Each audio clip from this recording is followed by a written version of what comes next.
পুরোপুরি জলের তলায়। মনসুকা সহ একাধিক জায়গায় স্পিড বোটের সাহায্যে উদ্ধার কাজ চলছে। এনডিআরএফ টিম, এসডিআরএফ টিম তারা উদ্ধার কাজের জন্য নেমে গিয়েছে, কেননা নাগারে যে বৃষ্টি তাতেই বানভাসী দশা। পশ্চিম মেদিনীপুরের একাধিক জায়গা, সেই ছবিগুলো দেখাচ্ছি রিপাবলিক বাংলাতে একেবারে এক্সক্লুসিভ। দেখুন, মাত্র কয়েকটা বাড়ি আর কয়েকটা গাছ দেখা যাচ্ছে। মানুষজন যাতায়াত করছে এইভাবে নৌকো নিয়ে। এক ঝলকে দেখলে মনে হবে যে কোনো বড় সড় নদী, আর সেখানে যাতায়াত করছেন মানুষজন। মানুষজনের ত্রাহি ত্রাহি দশা। আমরা আরো বিস্তারিত জানবো, সরাসরি রয়েছে আমাদের প্রতিনিধি সুদীপ্ত। সুদীপ্ত, ঘাটালের যে পরিস্থিতি আমরা দেখতে পাচ্ছি সত্যি তো ভয় ধরাচ্ছে। তুমি যে জায়গায় রয়েছো দেখে যেন মনে হচ্ছে কোনো নদীর ওপরে তুমি রয়েছো। এখন কি পরিস্থিতি, যে পরিস্থিতি তৈরি হচ্ছে তাতে আতঙ্ক কতটা বাড়ছে সুদীপ্ত?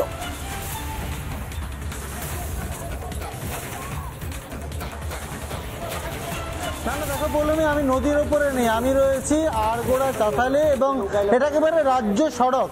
সেই রাজ্য সড়কের উপর দিয়ে ঠিক এইভাবেই নৌকা চলছে, এবং এটাই কিন্তু যাতায়াতের উপায়। আমার ক্যামেরা পার্সন মৃন্ময়কে একটু দেখাতে বলবো, এটা হচ্ছে একটা বাজার এলাকা।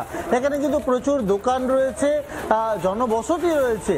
সেই জনবসতি কিন্তু বিপন্ন। তুমি দেখতে পাচ্ছ চতুর্দিকে শুধু জল আর জল।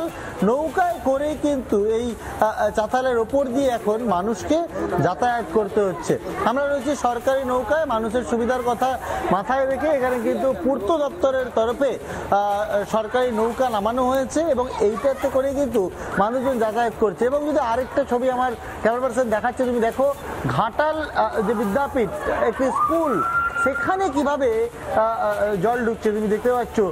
প্রত্যেকটা জায়গা চিত্রটা কিন্তু সর্বত্র এক পৌলমী, সর্বত্র এক, এবং যতদূর চোখ যাচ্ছে সেখানে কিন্তু জল আর জল।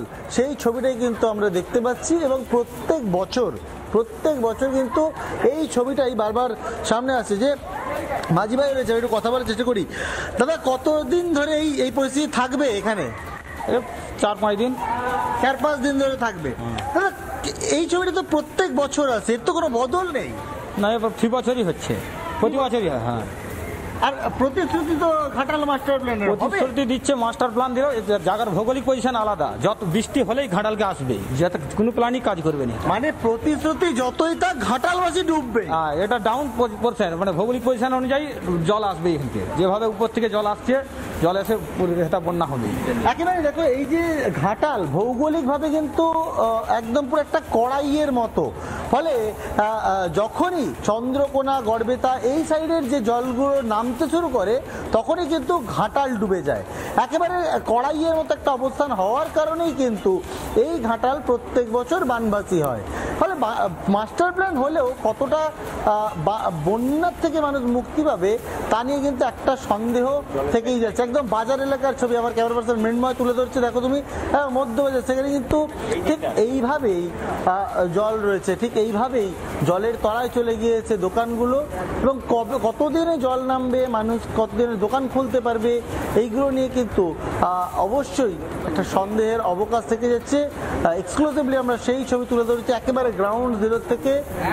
রাজ্য সড়কের ওপরে ঠিক এই অবস্থা।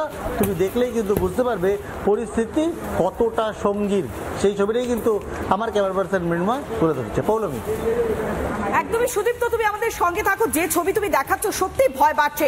এরপরে যদি আবারও বৃষ্টি বাড়ে তাহলে তো মানুষজনের জীবনযাপন যে অত্যন্তই দুর্বিষহ হয়ে যাবে, তা সত্যি বলার অপেক্ষা থাকছে না। এই মুহূর্তে ড্রোন ক্যামেরার সাহায্যে ছবিটা দেখাচ্ছি। মানুষজনের মধ্যে আতঙ্ক গ্রাস করছে। রাজ্য সড়ক নাকি জাতীয় সড়ক তা সত্যি বোঝার উপায় থাকছে না।